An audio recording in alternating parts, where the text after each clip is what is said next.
मेरी छवि धूमिल करने के उद्देश्य से एक नर बछड़े की मौत की वजह मेरे लाइफ केयर अस्पताल को बनाया जा रहा है।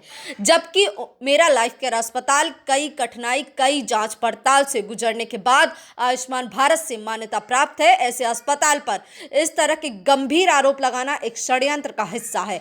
उक्त बात लाइफ केयर अस्पताल के डायरेक्टर डॉक्टर सुमित उपाध्याय ने कहते हुए पूछने पर बताया कि लाइफ केयर अस्पताल की कई बार जांच पड़ताल हो चुकी है। ये जांच पड़ताल कलेक्टर एवं सीएमएचओ द्वारा की गई है और कई प्रशासनिक अधिकारी लाइफ केयर अस्पताल में क्लीन चिट भी दे चुके हैं।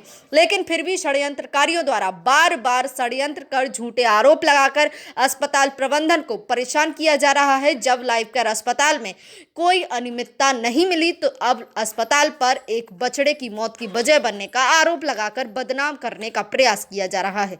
ज्ञात हो कि शहर के कुंडेश्वर रोड स्थित लाइफ केयर अस्पताल जिले का एकमात्र अस्पताल है जो आयुष्मान भारत से मान्यता प्राप्त है। लाइफ केयर अस्पताल पर विगत 3 फरवरी को एक बछड़े की मौत की वजह बनने का आरोप लगा है, जिस पर प्रतिक्रिया देते हुए अस्पताल के संचालक डॉक्टर सुमित उपाध्याय ने उक्त आरोपों को बेबुनियाद बताते हुए उक्त साजिश करने वालों के विरुद्ध मानहानि का दावा ठोकने की बात कही है। डॉक्टर सुमित उपाध्याय ने बताया कि उक्त बछड़े की मौत होना जांच का विषय है, जिसकी जांच की जानी चाहिए और सच्चाई सामने लाने के उद्देश्य से इस जांच में लाइफ केयर अस्पताल प्रबंधन पूर्ण सहयोग करने को तैयार है। लेकिन इतिहास में ये बात सुनने को नहीं मिली कि एक अस्पताल के कचड़े की वजह से किसी गाय या बछड़े की मौत हुई हो।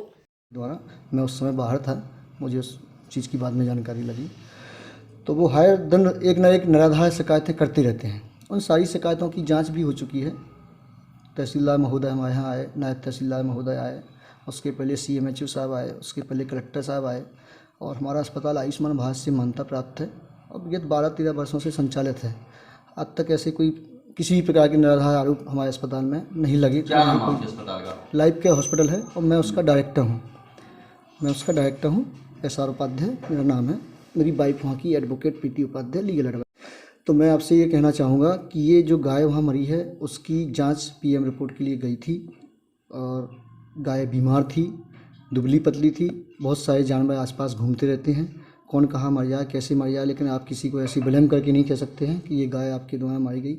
मैं गौ माता का स्वयं सेवक हूँ और ब्राह्मण समाज का मैं वो अध्यक्ष भी रहा। मैं गाय माता को सम्मान करता हूँ और मानता हूँ, पूजता हूँ।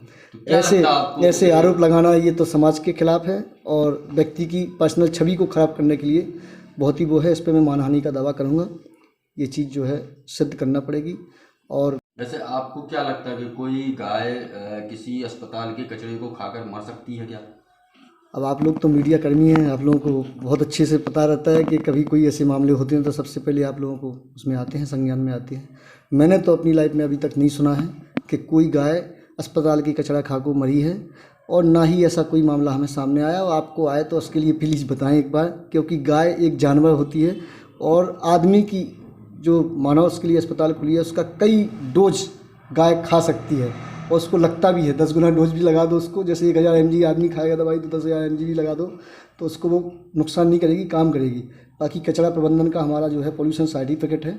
गाड़ी एक दिन छोड़ के सबके यहाँ आती है, सो हमारे यहाँ आती है। हमारे बगल में प्लाट है, उसमें कचरा कभी कभार एक दिन के लिए डंप करना पड़ता है, गाड़ी उठा ले जाती है। ये नथिंग मैटर। हमारा अस्पताल आउटर है, जंगल में है, आस के सामने मर गई, जबकि गाय जो है बहुत दूर है मरी। वहाँ पर अस्पताल कैंपस में गाय नहीं मरी। अस्पताल के आसपास तो अब कई पशु पक्षी जो भी है मर सकते हैं, उसके लिए कोई जवाबदार नहीं हो सकता है। लेकिन ये डायरेक्ट ब्लेम लगाना कि गाय अस्पताल की कचरा खा के मरी है तो ये निराधार है। इस पे मैं चाहता हूँ कि अस्पताल पे गाय मरी है जिसने ये शिकायत की है, उसका कहना है तो उसको कैसे वो पुष्टि कर सकता है कि अस्पताल के कचरा खा के ये गाय मरी है। मुझे तो उस पर भी डाउट लगता है कि कहीं वो व्यक्ति क्या है कि ऑलरेडी हमारा विरोध, जबकि हमारे वहाँ पर डॉक्टर परमानेंट डॉक्टर लगी हुई, उनका कहना है कि डॉक्टर नहीं है। कोई इतनी बड़ी अस्पताल जो है आयुष्मान भारत से मान्यता प्राप्त है, कई जाँचें होती हैं इस चीज़ में, तो कैसे मान्यता हो सकती है डॉक्टर नहीं है? ये भी निराधार आरोप है। इसकी भी मैं मानहानि का दावा ठोकूंगा। और उनका कहना है कि डायरेक्टर साहब के पास कोई डिग्री नहीं है।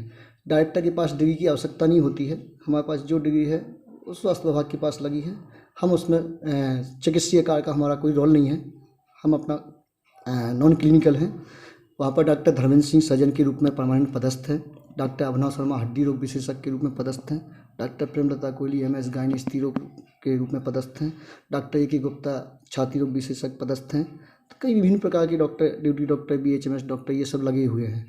तो ये जो आरोप लगाए गए हैं, इनका तो आप लोगों के सहयोग से मानहानि दावा। वहीं दूसरी ओर उक्त नर बछड़े का शव विच्छेदन कर मौत की वजह की प्राथमिक जांच करने वाले जिला पशु चिकित्सक डॉक्टर BP अहिरवार ने बताया कि ठंड की वजह से बछड़े के पैर अकड़े हुए थे, लेकिन बछड़े के पोस्टमार्टम की फाइनल रिपोर्ट सागर से आने के बाद ही कुछ कहा जा सकता है। बताया सर, जो लाइफ केयर हॉस्पिटल में जो गाय की मृत्यु हुई थी, तो क्या है कारण, आप किस कारण से? दिनांक 3/2/2021 परसों एक नर बछड़ा यानी उम्र लगभग 1 साल पुलिस अभिरक्षा से हमको प्राप्त हुई थी। उसकी सब विच्छेदन मेरे द्वारा किया गया और इसमें उसके विश्रम मटेरियल को हमने FSL सागर जांच के लिए भेजा है। उसकी फाइनल ओपिनियन वहाँ से प्राप्त होगा, उसके बाद ही मैं कुछ बता पाऊँगा। सर, सुनने में आया था कि सर वो ठंड के कारण कुछ उसका मृत्यु हुई थी उसकी। अब देखिए, जब किसी भी पशु या इंसान की मृत्यु होती है तो राइगर मोर्टिस की प्रक्रिया होती है, उसमें समय का अंदाजा लग जाता है। तो उसमें लग रहा था कि उस पशु का लगभग 8 या 7-8 घंटे के आसपास की पहले मृत्यु हो चुकी है, तो इसकी वजह से उसके पाँव अकड़े हुए थे। वहीं दूसरी ओर लाइफ केयर अस्पताल की लीगल एडवाइजर वकील प्रीति उपाध्याय ने भी बताया कि एक व्यक्ति के द्वारा द्वेष भावना के तहत लाइफ केयर अस्पताल की लगातार झूठी शिकायतें की जा रही हैं। उक्त शिकायतों की जांचों में लाइफ केयर अस्पताल हमेशा पाक साफ निकलकर सामने आया है, जिससे हताश होकर अब अस्पताल को जानवरों की मौतों की वजह बनाकर झूठा प्रचार कर बदनाम करने की साजिश की जा रही है। एडवोकेट, मैं लाइफ केयर हॉस्पिटल की लीगल एडवाइजर हूँ। क्या मामला हो गया था हॉस्पिटल का? मामला तो बस इतना है कि एक गाय वहाँ पे मर गई है, तो उसके लिए है ना देवी सिंह जी काफ़ी पीछे, वो काफ़ी दिनों से पड़े हुए हैं हम लोगों के, काफ़ी 1 साल से पीछे पड़े हुए हैं। हम लोगों का हॉस्पिटल जो है वो काफ़ी सालों से यहाँ पे 20 शहर में भी संचालित रहा, लेकिन आज तक कोई भी ऐसी शिकायत नहीं आई है कि कोई भी जानवर या कोई पशु पक्षी कुछ भी मरा हो कोई भी दवाई खा के। लेकिन आज पहली बार मैंने उनके मुंह से ही सुना कि हम लोगों के हॉस्पिटल की दवाइयाँ खा के एक गाय मर गई है, जबकि उनके पास में ना कोई PM रिपोर्ट है, ना ही उनके पास में ऐसा कुछ भी सबूत है कि जिससे वो ये ब्लेम लगा सके कि गाय हॉस्पिटल की दवाइयाँ खा के मरी है। अच्छा, हमने ये भी सुना कि देवी सिंह के ऊपर कुछ आपराधिक केस रजिस्टर्ड है। जी हाँ, ऐसा भी है, क्योंकि इन्होंने कुछ दिन पहले ही हमारे हॉस्पिटल पे हमला किया था। एक्चुअली मैं इसको हमला ही बोलूँगी। इन्होंने लाठी लेके मेरे हॉस्पिटल के कर्मचारियों के ऊपर भी हमला किया था और हॉस्पिटल के कांच भी तोड़े थे। तो ऐसे में, और वो भी रात में, जब कोई भी उस टाइम पे है ना, पुलिस को आने भी थोड़ा टाइम लगता, जब पुलिस वाले भी अपने घर पे चले गए थे, उस टाइम पे इन्होंने आके इस टाइप का आपराधिक कार्य किया था और हम लोगों ने उसकी है ना FIR भी दर्ज की थी, जिसकी ये कॉपी है, और इनके ऊपर कई आपराधिक मामले दर्ज हो चुके हैं इसके लिए। अच्छा, आपके लाइफ केयर हॉस्पिटल की कब से शिकायत हो रही, कितनी हो गई शिकायतें? इन्होंने 1 साल से लगातार शिकायत कर रहे हैं हॉस्पिटल की, लेकिन इनकी किसी भी शिकायत का कोई भी आज तक है ना मतलब कि ठोस सबूत ये कोई भी पेश नहीं कर पाए हैं उसके लिए।